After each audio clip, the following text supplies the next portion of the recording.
Nah pemirsa, berbicara mengenai investasi, betul tadi abang sampaikan memang masalah investasi ini sekarang emang semenjak pandemi lagi naik daun bang. Ada yang legal, ada yang ilegal, ada yang menguntungkan tapi justru ada yang bodong yang bikin banyak masyarakat juga akhirnya kehilangan uang mereka. Benar. Penghasilan mereka bahkan sampai simpenan mereka pun yang ibaratnya udah dipirit-pirit ya bang, kerja setengah mati hilang juga. Nah baru-baru ini pemirsa kita dihebohkan dengan berita mengenai dugaan. Sekali lagi bang, diduga ya. Aku belajar dari Bang Hotman selalu diduga penipuan berkedok sedekah katanya dan investasi yang dilakukan oleh salah satu katanya diduga lagi-lagi pemuka agama Indonesia. Namun apakah hal ini benar atau tidaknya karena ini kan masih simpang siur. Kita harus mendengarkan there's always two sides of the story. Pasti ada dua sisi cerita ya. Dan untuk mengetahui apakah betul seperti apa sebetulnya ceritanya langsung aja. Ini yang lagi diberitakan Bang seminggu ini lagi heboh. Beliau kita berikan tempat dan waktu untuk klarifikasi. Sambut sama-sama eksklusif di Hotman Paris Show Ustadz Yusuf Mansyur.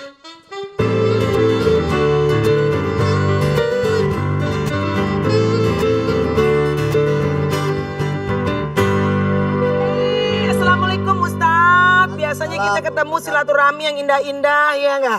Kita minta ceramah, minta masukannya Ustadz. Hari ini kita kebetulan namanya hidup ya Tat ya. Ada A, ada B, ada hitam, ada putih. Hari ini di Hotman Paris Show Ustadz diberikan kesempatan untuk secara eksklusif klarifikasi. Apa sih yang lagi heboh-heboh ini? Silakan Abang. Iya, pertama kita langsung aja dulu yang sudah konkret. Ya siap Bang. Kalau gosip sedekah itu kan itu bisa saja ditangkis dengan itu cuma gosip. Ini sudah ada sampai ada gugatan perdata. Ada 12 orang kalau nggak salah menggugat. Katanya Pak Ustadz mengutip biaya untuk bangun hotel dan apartemen untuk membangun apa itu? Hotel City. Nah, Hotel City untuk yang mau umroh dan sebagainya.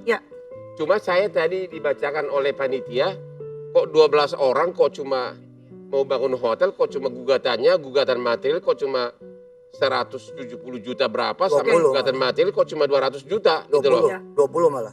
Cuma ada juga pertanyaan begini, ini nggak apa-apa pertanyaan. Nggak apa-apa, bebas. Jangan-jangan Pak Ustadz ini mengutip dari ribuan orang, kalau per orang 20 juta kan ya lama-lama miliaran juga gitu loh. Dan ini sudah resmi gugat perdata. Bagaimana tanggapan Pak Ustadz? Silakan Tat. Memang ini ada sekelompok orang, saya juga nggak tega ngomongnya, yang sengaja memelihara seakan-akan saya bermasalah. Dan bermasalah terus gitu. Karena dari 2017 dilaporkan ke berbagai kepolisian dan terakhir gugat perdata. Kepolisian asal mau ngelaporin saya itu press conference. Besar-besaran. Dan saya sebagai warga negara yang baik, nggak kabur kemana-mana, nggak hilang, tetap di televisi, tetap di IG. Dan menjalani BAP dengan baik, tanpa ada pangkat, bintang, dan lain sebagainya. Nah ketika saya menang, SP3, saya tidak keluar-keluar. Tapi dilaporin lagi, terakhir gugat perdata 2020 juga begitu. Nah ternyata ditolak oleh hakim. Jadi udah berapa kali Pak Ustadz digugat perdata? Perdata baru sekali, ini yang kedua. Kalau yang pengadilan sampai kalau yang kepolisian saya pernah sampai dilaporkan dengan nilai nominal 5 juta. Nah saya kasih tahu ya, ini adalah proyek memang untuk membangun ekonomi umat 2012. Oh jadi proyeknya ada? Ada, 2012. Itu terkumpul 2.900 orang ikut. Oh ada proyeknya dan terkumpul ada 2.900 orang. Nah, dan ada terkumpul uang? Terkumpul uang dan hotelnya juga berdiri. Kenapa? Hotelnya berdiri. Di mana Pak? Di belakang bandara. Jakarta? Tangerang kota. Terus? Nah begitu kita kumpulin duit, OJK datang. Yo salah, harus di stop. Siapa datang? OJK. Oh OJK datang. Proyeknya di stop. Lalu kemudian dari periode 2012 sampai 2021 kita pulangin duitnya. Untuk kemudian masuk lagi dengan cara yang benar, baik reksadana maupun koperasi. Nah dari 2.900 ini Bang, 2.500 kurang lebih udah saya pulangin dan saya bawa datanya. Tolong mana datanya? Dibawa kemana? Ini Bang, kalau saya dibilang penipu, inilah pengembalian yang sudah dilakukan. Ini apa Tat? Banyak banget Tat. Iya kan orang minta bukti, saya nggak pernah bukti ini saya bawa. Ini eksklusif loh, baru saya bawa ke sini loh. Di meja aja Mas, Jadi sempat Bapak mengumpulkan dana dari 2.900 umat? Iya kan dulu kan. Berapa per orang dapat waktu itu? Kurang lebih semuanya total sekitar 30-an lah. 30 apa? 30 miliar. 30 miliar? Iya tapi kan hotelnya aja 150 miliar. Sisanya kan pakai duit kita. Oke. 30 miliar ini sudah kepakai semuanya? Ya kepake lah kan, waktu itu kan kita beli udah matang, beli setengah matang karena udah kita take over dari BTN. Oke. Nah utang BTN sendiri 65 miliar, 65 miliar itu udah lunas juga di 2018. Ini sebenarnya isu kecil, isu yang cuma 2 orang. Ya. Saya berdiri ada, rumah saya jelas, pesantren saya jelas, tapi nggak ke saya ngadunya, diambil sama orang lain. Dan nuntutnya juga nggak kira-kira, misalkan ada yang 10 juta, naruhnya mintanya 1,8 miliar. Lah kalau itu dilolosin, piye yang 2.500 orang? Jadi uang yang pertama terkumpul sudah kembali? Ini dia pengembaliannya nih bang. Ini abang lihat. Nih, ini ada yang naruh 12 juta, ada yang naruh 10 juta. Oh, pantasan tadi mungkin ada kali yang ketinggalan tadi 12 orang. Ya. Dari 12 orang itu, 2 orang udah dibayar. Oke. Udah pulang, makanya kok bisa lolos juga tuh pengacaranya, bingung juga. Jadi mungkin jadi 10 orang lagi? 10 orang lagi, nah 10 orang lagi itu mau ketemu saya aja kagak. Bagaimana ceritanya? Padahal nggak ada kita nipu-nipu tuh kagak ada. Nih, udah beres semua. Lengkap nih, ini 2.500 pemirsa ya. Bukan cerita kaleng-kaleng nih. Nih. Iya. Nah, saya Pak Hotman dan Pak Melani dan pemirsa, saya punya pesantren namanya Darul Quran. Ya. Cabangnya 52. Satu pesantren uang makannya 10 miliar setahun. Setahun 10 miliar. Itu belum rumah tahfiz. Rumah tahfiz itu rumah Quran. Di Indonesia 9.000. Ya. 1.500 diantaranya pakai nama kami Darul Quran. Ya. Itu buat makannya aja kurang lebih 200 miliar rupiah. Ya. Saya jualan beras aja enggak. Mestinya kan saya bisa dong nitip ikan asin kayak apa kayak. Apa yang gue nipunya 10 juta? Oh, maksudnya ngapain yang kecil gitu? Kenapa nggak sekalian yang gede aja kalau emang? Ya kalau emang mau nipu begitu. Ya. Ini mah narasinya adalah, ayo orang kecil kalau ngumpul, nih jadi punya sesuatu yang gede. Ya. Itu loh. Kalau orang kecil nih ngumpul nih, ini bakal bisa beli perusahaan yang triliunan itu.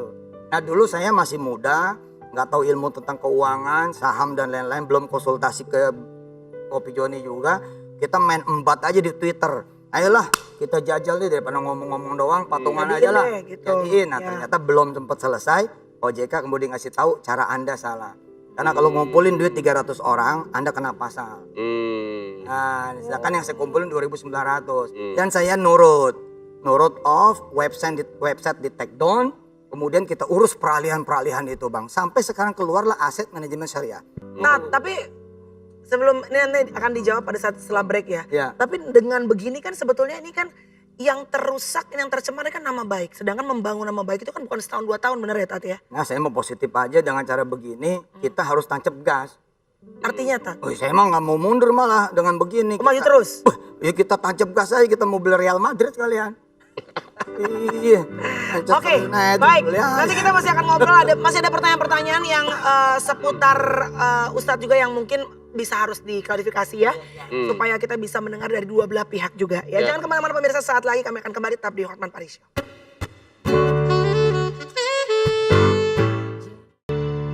Masih kembali lagi di Hotman Paris Show, obrolan kita masih panas nih pemirsa, masih banyak sekali yang kita masih pengen klarifikasi dan diluruskan sama Pak Ustadz.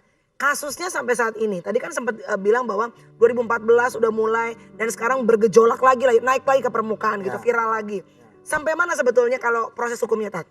Sekarang tinggal upaya gugatan perdata Bang Hotman, Mbak Mel. Ya. Itu sekarang udah jalan di Pengadilan Negeri Kota Tangerang lagi. Yang kedua, dengan materi ya kurang lebih sosok. Ya. Dan sangat kecil kasusnya. Oh gitu Bang? Cuma 12 orang, totalnya cuma 200 juta lebih. Nggak nyampe Bang. Iya, ditambah gugatan materialnya cuma 200 juta. Gugatan materialnya di bawah 200. Ya kira-kira begitu. Kenapa nggak didamaikan aja Pak kalau cuma segitu? Nah makanya berarti kan, kan ada sesuatu Bang. Ada yang emang pengen terus menerus Yusuf Mansur ini masalah, banyak masalah. Kenapa Pak? Bapak terlalu populer, seperti saya bungsu saya banyak Pak. Asik. Ya? Seperti saya bungsu saya. Ada aja gitu ya Bang? Ya? Ada aja gitu ya? Ada aja, kalau Bapak bungsunya banyak Pak. Ya begini, saya kan juga punya salah banyak. Ya. Saya punya kekurangan banyak. Ya mungkin dengan cara ini Allah juga ngingetin saya kan untuk hati-hati ke depan. Itu aja sih. Saya sih lebih kepada konstruksi hukum dan legal standingnya. Begitu ini clear, nggak ada apa-apa ya sudah. Ya kita jalani. Nah ini gugatan perdata ini pertama kali sidang nanti tanggal 6 Januari. Ya. Dan kita nggak lari. Siap. Siap datang juga ya? Iya. Dan bukan sesuatu yang menakutkan juga kok. Oke. Ya kecuali kita emang bener nipu kan. Lakuin kesalahan. Iya. Sekarang kemampuan untuk bisnis dan segala macamnya juga semakin berkembang ya Tat? Iya, kita punya pabrik air dari 2007 dengan izin Iya. Allah. 130 karyawan, nggak pernah telat bayar, gaji segala macam. Iya. Kita punya juga usaha-usaha yang lain dengan karyawan, ya alhamdulillah lah. Ya. Dan pajak juga beres. Ini saya ngomong terbuka. Ya. Ngomong terbuka nih sama orang pajak. Kalau memang ada masalah pajak ya datang aja. Ya. Kita beresin. Saya ikut tes amnesti kemarin. Ya. Di Januari juga kita mau ikut lagi yang kedua. Ya. Artinya saya ini Ustadz. Kalau ketika berbisnisnya kita tunjukin lah. Ya. Tapi bila ada yang salah, ya namanya juga Ustadz. Ya sama-sama belajar, ayo. Ya. Mana yang salahnya kita sama-sama Jadi benerin. sekarang volume perputaran bisnis Bapak udah berapa miliar nih sekarang ini? Boleh tahu nggak kira-kira? Perputarannya? Ya, Ya, nilainya, turnovernya berapa miliar? cukup lah untuk membeli pesantren, cukup untuk membeli rumah-rumah tahfiz. Ya, berapa? Banyak lah. Gitu. Beli Boleh keru- tahu nggak apa? 1 triliun atau berapa? Wow. Kayaknya di Kopi Jo nih ngobrolnya. Maksud Nanti saya Pak apakah Joni. Pak Ustadz sekarang Ustadz terkaya di Indonesia atau bagaimana? Ya bukan, doanya adalah yang paling banyak manfaatnya. Ya, 9.000 rumah tahfiz itu Bang, gratis. Makan, minum, sekolah, nginep, semua gratis. daerah mana itu Pak? Di mana-mana. Oh ya? Itu kita sampai ke Jepang, sampai ke Nigeria, sampai ke Sudan, Somalia. Kita kemarin saya baru visit ke Mesir, ada 6 rumah tahfiz kami di sana. Tat, ini boleh diklarifikasi, mohon maaf ya Tat ya. Ya. Ada pendapat Tat, nanti Ustadz boleh luruskan kenapa seperti itu. Ada pendapat yang mengatakan bahwa ceramahnya Ustadz ini isinya selalu meminta jamaah, konon kabarnya untuk bersedekah. Tapi dengan cara quote unquote agak sedikit pushy atau memaksa. Nah ini pendapat di masyarakat ini sebenarnya seperti apa yang sebetulnya Tat? Baik, sebelum saya jawab itu Bang, boleh nggak saya ngumumin ke pemirsa, bila ada pemirsa yang merasa duitnya belum saya pulangin, Ya. dia jangan kemana-mana deh, lapornya ke Kopi Joni aja. Oh, Asik kan saya ngomong kan? terkumpul ketemu di situ. Nah gitu. ngomong situ, ntar abang yang ngomong ke saya. Ya, Itu kalau saya emang kagak bayar laporin aja. ya, Tapi syaratnya bener dong lo, jangan ngaku-ngaku doang. Kalau ngaku-ngaku doang bagaimana ceritanya? Gitu. ya. Kayak yang kedua nih bab sedekah. Oke. Saya ini dulu bosen jadi orang miskin. Bosan jadi orang miskin. Bosen jadi orang susah. Bosan jadi orang susah. Nggak enak banget jadi orang miskin. Nggak enak banget jadi orang miskin. Kayaknya semua deh. Iya bener Semua lah. orang juga. Sampai- Lu gimana lu diam aja dari tadi? Kan belum dikasih suruh nanya nih. Abis ini boleh nanya. Ya, silakan. Bosen jadi orang susah. Apa hubungannya tadi Tat? Silakan ya, Tat. saya kemudian dikenalkanlah dengan ilmu sedekah. Dari mulai Ilmu sedekah. Iya, dari mulai saya dagang es di terminal tuh. Sampai kemudian saya bisa beli salah satu klub bola di Eropa. Bapak beli klub bola di Eropa? Iya bang. Yang mana tuh? Polandia bang, tempat Egy main bola bang. Egy Maulana Fikri. Egy Sujana bukan ya? Egy, Terus. Egy pemain bola Indonesia tuh yang main di Polandia. Itu Lesia Gdańsk. Ya, Nah, kita sama dia. oke. Kami kecil tapi dulu di media Eropa ditulisnya adalah Indonesia Hello European, Ya, we are coming gitu loh. oke. Jadi saya pikir kan penonton bola kita banyak, yang fans Liverpool banyak, fans kemudian Real Madrid, Manchester United, Manchester City banyak. Tapi kenapa lu cuma jadi penonton doang? Sedangkan LeBron aja cuma satu pemain NBA basket bisa punya 2,5% saham di Liverpool. Nah waktu itu kita pukul teng gitu supaya kita kemudian masuk menjadi pemilik. Saya merindukan bang suatu saat nanti kita menjadi pemenang Piala Eropa. Kan bingung kan? Yeah. Kita Indonesia tapi kok Piala Eropa kita yang menang? Iya karena semua stadionnya milik orang Indonesia. Oke, jadi terus Bapak beli klub bola, terus? Ya beli bola. Apa yang terjadi? Ya buat kemudian kita membawa anak-anak muda Indonesia melantai di sepak bola di Eropa. Dan suka nggak suka sekarang udah berhasil. Udah ada banyak yang kemudian main. Witan nyusul salah satunya dan karpetnya udah terbuka. Bapak yang bawa? Iya sebagai bagian lah, bukan Oke. saya pribadi lah. Ada Coach Indra terus di sana, ada Dusan. Akhirnya bisnis Bapak berhasil gimana caranya akhirnya? Nah, Dari mulai tuh, tadi apa tadi? begitu dikenal, Dari miskin terus? iya. Jadi ketika saya dagang es nih tahun 99, saya turun naik keluar bis, naik bis. Turun. Dagang es ya? Es. Oke, terus? Kemudian saya belajar tuh menyedekahkan 5 dari 70 kantong plastik. Ternyata bawa duitnya malah 55.000. Ketika saya hitung-hitung bener juga nih. 60 kantong, 70 kantong, 30.000. 5 kantong kali 10 kan balasan perpuluhan. Kalau di Kristen tuh perpuluhan. Ya kan perpuluhan kan. Nah kalau kita kasih 5, sedangkan 5 itu harganya 500 perak, berarti 2.500. Nanti Allah balas 10 kali lipat 25.000. 25.000 tambah 60 kantongnya sisa yang gue bawa 55. Hari kedua bang saya sedekain sama termos-termosnya. Jadilah kemudian gerobak. Begitu gerobak saya sedekain lagi, kemudian saya kerja sama PBB waktu itu sama United Nations yang WHO, dibayar 50.000 per hari tahun itu. Saya mikir gila ya ilmu sedekah ya. Akhirnya saya pencet terus, cebak, bak, saya injak terus. Sampai kemudian akhirnya dibukalah rezeki sama Allah. Nah saya kalau ngelihat orang-orang susah tuh, saya kayak maksa gitu loh.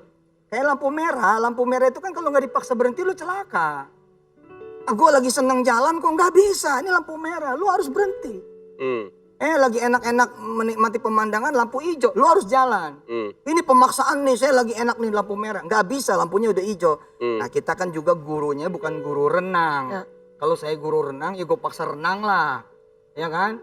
Kalau gue guru senam, gue paksa senam. Gue guru masak, gue paksa masak. Lah gue lagi ngajar sedekah, ya gue paksa sedekah lah. Nah di sini yang rancunya orang menuduh saya memakan duit sedekah. Padahal dari dulu saya nggak pernah makan duit bang. Dari dulu saya makannya nasi. Jadi duit sedekah itu bapak kemanain? Itu terserah panitia. Oh. Kan diundang nih sama panitia. Saya hajar nih ngomong sedekah, bang. Dan saya udah tantangin terbuka. Termasuk hari ini saya tantangin. Anda ada panitia nih dari tahun 99 sampai tahun 2021 yang pernah ngundang saya. Bila ada 1, saya pasang tarif. 2, saya bawa duit Anda. 3, sedekahnya saya gondol. Langsung lapor ke Kopi Joni, kalau bener saya langsung berhenti jadi ustadz. Berhenti dah gue ngajar. Ngapain sih kita bawa duit orang? Kira-kira begitu. Artinya ini terbuka loh. Ini layar kaca loh.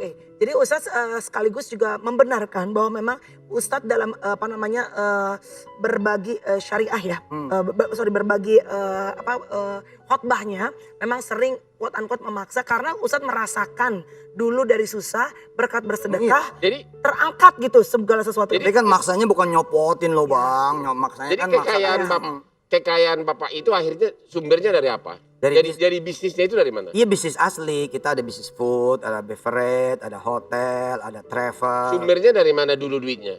Ya sumber halal lah. Misalkan halangnya dari mana? Ya kayak Wirda putri saya, dia jualan kosmetik.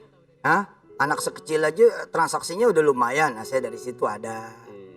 Ada aja bang, orang kalau ahli sedekah bang, kalau dia rajin ngeluarin duit buat orang lain, percaya omongan saya, itu ada aja rezekinya. Kebuka pintu-pintu berkah. Cuman digoncengin naik motor doang dapat duit. Nggak percaya? Saya banyak sedekah sama wanita cantik. Iya. Berarti boleh tanya nggak? Boleh. Berarti kalau misalnya kita bersedekah itu tidak harus dengan nominal ya? Yes. Seberapa besar gitu? Iya, senyuman sedekah, menyapa orang sedekah. Udah dapat lebih tuh berarti? Iya lebih. Mantap dong. Iya dong, bener. Senyum aja kita berbuat baik aja sebenarnya udah sedekah ya Tat ya. Iya. Tat, mohon maaf lagi. Iya saya maafin. Lagi.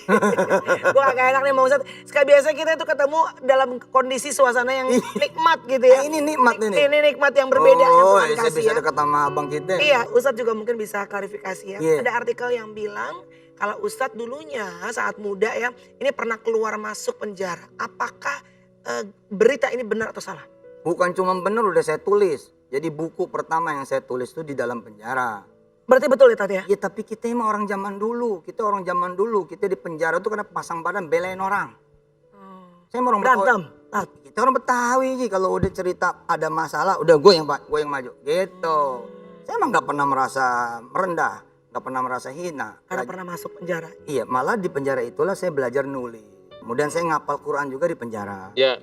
Jadi penjara itu bukan sesuatu yang jelek. Bagus. Dan gak lama juga, itu tahun 98 sama 99. Sekali apa berapa kali Tat? 2 kali. 2 kali memang udah diakui sama Ustadz dan bahkan. Nah udah saya tulis kok. Kisahnya malah udah disinetronin di Mahakasih zaman dulu. Kalau gitu, sama MNC Group. Kalau gitu Bapak Ustadz sama saya kita mirip-mirip kita sama-sama berprestasi. Bang Hotman? Berprestasi? Iya. Bang pokoknya saya banyak kesalahannya bang. Iya benar. Ditunggu nggak apa-apa, saya nggak pernah baper juga kok. Artinya masyarakat kalau emang mau jewer-jewer saya ya please nggak apa-apa, seneng kok. Lihat aja saya nggak pernah ngamuk-ngamuk. Oke, dari pihaknya Ustadz sendiri, keinginannya sebenarnya apa? Tadi kan abang udah sampaikan. Udah kalau kasus begini tadi menurut abang kenapa nggak didamain aja? Ya kan bang? Ya karena memang yang sekarang ini kan cuma satu kasus. Saya lihat gugatan perdatanya sangat jumlah duitnya kecil banget dibandingkan dengan proyek yang cukup gede begini. Ya, kok udah dipulangin pula. Gitu loh. Cuma di bawah 200 juta gitu loh. Tapi tadi Ustadz bilang katanya mau gaspol terus. Jadi Ustadz pengennya kalau memungkinkan damai atau memang udah lanjutin aja supaya ketahuan kebenarannya siapa. Gimana Tan? Iya, jadi ini kan persidangan juga kita harus hormati. Belum terjadi tanggal 6 Januari kan. Gimana saya minta doa. Pokoknya yang penting bila ada hak orang yang memang belum saya selesaikan. Insya Allah, mudah-mudahan Allah kasih saya umur panjang bisa menyelesaikan itu semua. Baik. Dan saya bisa menjadi ustadz yang benar, yang lempeng gitu. Biar gimana pokoknya saya banyak salahnya lah. Ya, kita manusia banyak kekurangan ya Tati iya, ya. Benar. Tetap terbuka untuk diingatkan. Tadi Ustadz bilang dijewer asal caranya yang sopan dan sesuai. Nggak apa-apa, nggak sopan juga. Oh nggak apa-apa. Nggak apa-apa, biarin. Bebas ya Tati ya. Terima aja. Oke, Tat, sehat ya. Sehat. Semoga selalu bisa Amin, ya Allah. hal yang baik dalam ceramahnya, makasih. dalam kehidupan pribadinya ya. Pemirsa jangan kemana-mana. Abis ini masih ada sesuatu yang seru lagi juga ya. Apa dan siapa saat lagi tetap di Hotman Paris Show. Baik pemirsa, kembali lagi di Hotman Paris Show. Kalau tadi kita sudah mendapatkan penjelasan dari pihak terlapor ya. Kebetulan Pak Ustadz masih bersama dengan kami di sini. Kenapa? Karena saat ini kami juga kedatangan perwakilan dari pihak pelapor. Wow. Penggugat juga. Ya, ini kesempatan yang benar-benar langka ya. Biasanya kita berusaha untuk memediasi, nggak semuanya pihak mau. Tapi Pak Ustadz memutuskan, harusnya kan udah saya goodbye nih. Memutuskan untuk saya akan stay di sini ya. Jadi sekarang sudah ada pihak dari seberang yang tentunya sedang berselisih saat ini. Yaitu pihak selaku pengacara dari para pelapor. Sama-sama ini dia Bang Ikhwan.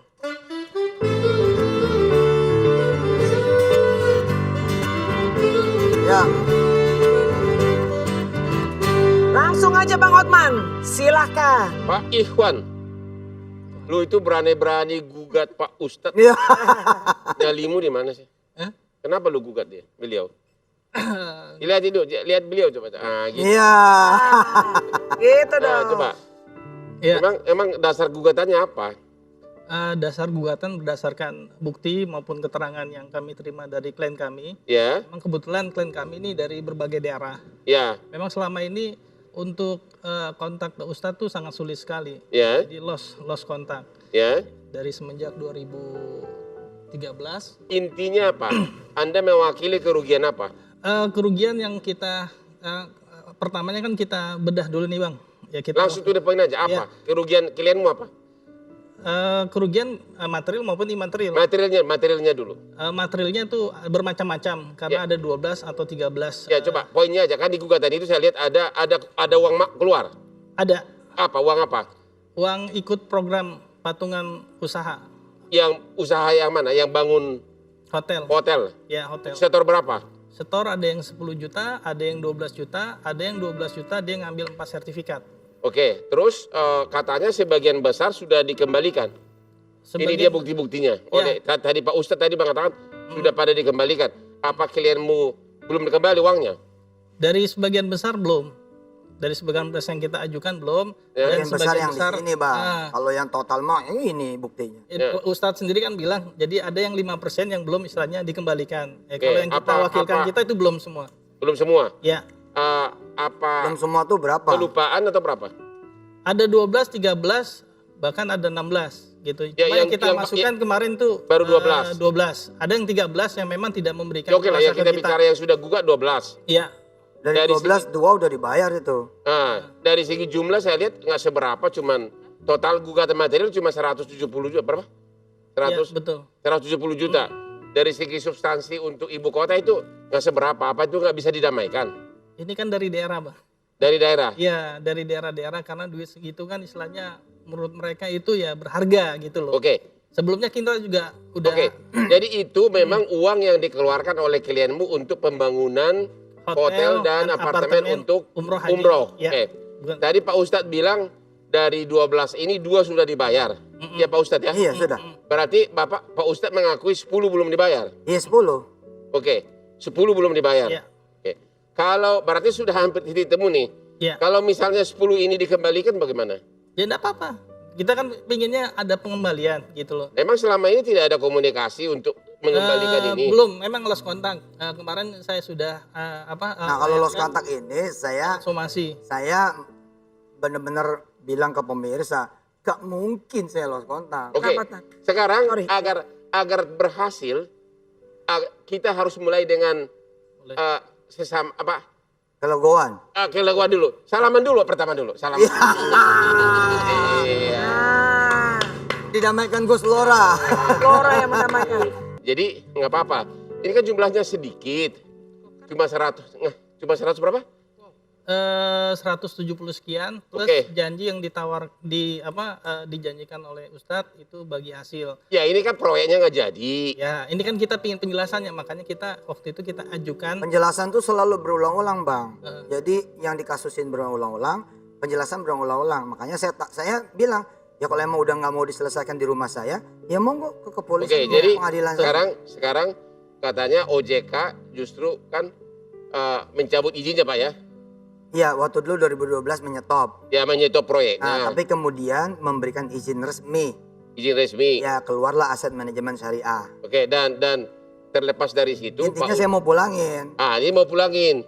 Materi, kalau gugatan imaterial kan oke lah, itu kita tahu lah, itu kan sebenarnya itu kan tidak termasuk kerugian sebenarnya kan. Kita hanya bicara material dulu lah kalau mau berdamai kan. Ngerti nggak Mas? Iya. Ya. Jadi beliau udah sepakat untuk mengembalikan kerugian material. Ya. Bagaimana, Bos? Dan biasanya saya ngelebihin Bang. Semua ini kita lebihin. Nggak ada yang kita nggak lebihin. Ini saya ngomong di TV terbuka. Ya. Kalau saya bohong beresiko banget. Ya. 2.500 ini kurang lebih. Selalu saya lebihin dengan izin Allah Subhanahu wa taala. Mereka nanya, "Ini uang apa? Proyeknya gagal." Lah, ini mah kerohiman dari saya. Minta maaf dari saya. Rata-rata 10%. Tapi kalau udah nggak masuk akal, saya juga nggak mau dong. Mendingan perang. Benar. Tapi kalau emang nggak mau nih, nuntutnya misalkan ada uang kerahiman, ada denda, ada bunga dan lain sebagainya. Ayo kita perang aja dulu gitu. Benar. Tapi kan ini sekali lagi nih bahasa membumi ya, bukan bahasa legal formal atau legal standing. Nah saya mudah-mudahan dengan adanya di pengadilan negeri, ya hakim lah yang mendamaikan. Nah hari ini saya ada di Bang Hotman. Saya pastikan bahwa tidak ada 1 rupiah pun dari 10 orang yang menggugat saya, kecuali saya akan kembalikan dananya dan saya lebihkan. Yang penting wajar. Bahkan ada di antara mereka yang saya bilang anaknya jadi anak saya sampai saya S1-kan di Mesir tanpa biaya sama sekali. Jangan sampai ada indikasi ada pihak-pihak yang menginginkan ini masalah terus. Gimana Pak pengacara? Pak pengacara nampaknya apa bisa memberikan respon? Itu masih punya 1 segmen lagi ya. Pak pengacara tahan dulu ya. Seperti apa Pak Ustadz sudah memberikan ya tadi akan dibayar, bahkan ada biaya kerohiman ya akan dilebihkan 10%. Dia bilang ada itikat baik intinya. Tapi dari Pak pengacara nanti seperti apa? Sesaat lagi tetap di Hotman Paris Show. Langsung pemirsa, silakan. Pak pengacara responnya dengan itikat baik dari Pak Ustadz yang sudah disampaikan. Dari awal kita memang ingin ada bukan cari bela-belaan, pun nggak berpihak ke siapapun. Jadi yang saya cari itu memang islah, damai. Itu yang lebih mulia dibanding istilahnya saya berupaya hukum di pengadilan. Kalau memang Ustadz istilahnya merespon seperti itu, kita kan harus berbicara dengan prinsipal dulu kan. Benar. Gitu. Jadi nggak hanya saya sepihak. Mudah-mudahan ada hikmah dari kedua belah pihak. Jadi kita memang nggak ada ngotot-ngototan gitu loh. Memang kemarin lost kontak, makanya kita upaya hukum untuk kita ajukan perbuatan nih ada ikrar janji gitu. Tapi lost kontak nih bener saya garis bawain Bang. Ya. Nggak mungkin lost kontak. Saya ustadz yang nggak pakai sekretaris, nggak pakai ajudan, nggak pakai pengawal, nggak pakai kemudian asisten, nggak ada. Jadi kalau ada sesuatu di handphone saya pasti ada history. Kalau begitu sebagai bukti itikat baik, ambil handphonemu sekarang. Ngapain? Ambil handphonemu sekarang. Coba, ngapain Bang? Ambil handphonenya. Nomor mana handphonemu sekarang? Ayo. Oke. Ngapain Bang Hotman? Oke, ambil handphonemu sekarang. Ngapain Bang? Siap-siap. Nomor handphone Pak Ustadz berapa? Catat sekarang. Siap. Oke, menjembatani sebagai mediator. Berapa? Biar nanti komunikasi langsung. Oke. Intinya saya gitu. Islah pinginnya Bang. Silakan. Gak ada istilahnya. Silakan. Berapa? Catat. Boleh. Jadi tidak ada lagi nanti lost kontak ya. Mudah-mudahan sudah bisa silaturahmi langsung. Ya soalnya kebanyakan yang istilahnya ikut program patungan usaha itu ada di berbagai daerah, Bang. Ya. Jadi untuk komunikasi pun mereka susah. Ya. Itu loh. Kalau mereka yang susah kan bukan kita gitu. Berapa tuh? Udah itu Nah, Oke, nomor pribadi tuh Tat ya. pribadi. Oke, langsung diangkat sama Ustadz ya. kalau sampai nanti hilang lagi tanya. Produser. Jadi begini, kita Siap. kan sama-sama pengacara. Ya, Bang. Kita kan sama-sama pengacara. Surat gugatan itu kan, kerugian itu kan ada 2 jenis. Ya. Kerugian material, kerugian imaterial. Ya. Pada dasarnya kan yang inti pokoknya itu kan hanya kerugian material. Kalau kerugian imaterial itu kan hanya buatan kita kan. Kerugian imaterial itu kan gara-gara gue capek, pikiran gue jadi stres. Keluar kota juga, Bang. Ya itu sebenarnya itu kan, tapi kan yang jadi pokok utama kan materialnya. Artinya kalau kerugian kita material kembali itu sebenarnya sudah menang pada dasarnya. Ya. Sudah selesai lah kasus gitu kan. Ganti rugi sebenarnya berapa duitmu gua kembalikan. Pak Ustadz udah Baik. setuju gitu Ya. loh. Pahalanya itu ada. Wih. Baik, tapi mudah-mudahan melalui acara Hotman Paris Show kita alhamdulillah puji Tuhan, kita siapa tahu, kita nggak tahu ujungnya, tapi kita sudah menemukan 2 orang yang mungkin ya sedang berselisih, mudah-mudahan ada jalan keluar terbaik. Satu lagi. Apa Bang? Satu lagi. Coba Pak Ustadz sering-sering buka Instagram saya tiap pagi. Kenapa sih Bang? Coba. Masa kalian nggak tahu? Suka ada ceramah-ceramah Apa, coba? Bang? Hampir tiap pagi puluhan kiai kirim sama saya adalah ceramah-ceramah. Ceramah-ceramah yang bagus. Wih. Ceramah-ceramah yang bersifat Ya, Islam. suka diposting sama Abang. Aku tahu. Serius, hampir tiap pagi. Iya. Hampir tiap pagi. Aku ingat yang beberapa hari yang lalu tuh percuma katanya. Lo itu, nih aku lupa ya. Ada kiai. Katanya gini, Percuma hidup setiap hari ngomongin agama segala macam. kalau istri kamu sendiri kau tidak hormati katanya. Itu kiai itu. Langsung gue scroll out tuh. langsung Kebetulan ada musuh gue yang ngusir istrinya. Ya, gua tahu ya. Langsung gue post kebetulan ini. Ya. Langsung. sharing hal-hal yang baik, siapa tahu itu kan kita nggak pernah tahu. Gua dikritik. Postingan Abang bermanfaat. Jangankan pesan-pesan yang baik Tat diposting. Kemarin Meriam Bellina itu bikin TikTokan atau Reels ya. Itu aja di repost sama Abang, luar biasa. Mantan Pak Ustadz, mantan. Iya. Baik pemirsa, terakhir ini dong harapan terbesar Pak Ustadz dan juga dari pihak teman-teman yang lain. Ya, dari saya justru terima kasih Ya. kalau ada hak orang yang belum saya kembalikan dan kelihatan mas saya. Ya. Daripada saya keburu meninggal, saya belum. Ya Allah, jangan sampai. Ya kan? Ya. Ya, jadi mudah-mudahan ada kesempatan yang diberikan oleh Pak Ikhwan yang menjembatani biar bisa segera beres. Apakah selesainya di luar pengadilan Ya. atau selesainya di dalam pengadilan? Saya ngikut aja. Pak Ya. Iwan. Gimana Pak? Ya kalau harapan kami, kalau tadi Ustadz udah mengakui sendiri kan, Ya. gitu ya. Nanti kalau misalkan untuk masalah imaterial kita musyawarahkan dulu. Ya. Kalau memang nanti deadlock ya kita lanjut nanti di. Tapi ini masih pengadilan. dibuktikan ya Bang? Kan 10 penggugat ini kan masih harus dibuktikan juga. Bahwa benar ada setoran uangnya gitu kan? dong. Iya tentu. Kan masih harus dibuktikan juga. Ya benar. Ya. Buktinya kan dari 12 ini 2 ternyata sudah. Itu baru Benar. ketahuan loh. Belum penelusuran. Karena Pak Ustadz pun nggak ingat kan yang 10 ini Mas. Ya, Ya. ya nanti Baik. kita musyawarahkan lah. Bismillah. Istilahnya Oke. dari kita islah. Gitu. Ya, semoga ada jalan keluar yang terbaik untuk kedua belah pihak. Dan buat Bang saya Hotman. Bang, clear Bang. Hidup itu perjuangan Bang. Bukan Benar. pelarian. Oh, perjuangan bukan pelari. Mantap. Itu Mari kita selalu. quote bagus. Tat, makasih Bang Ikhwan, makasih ya.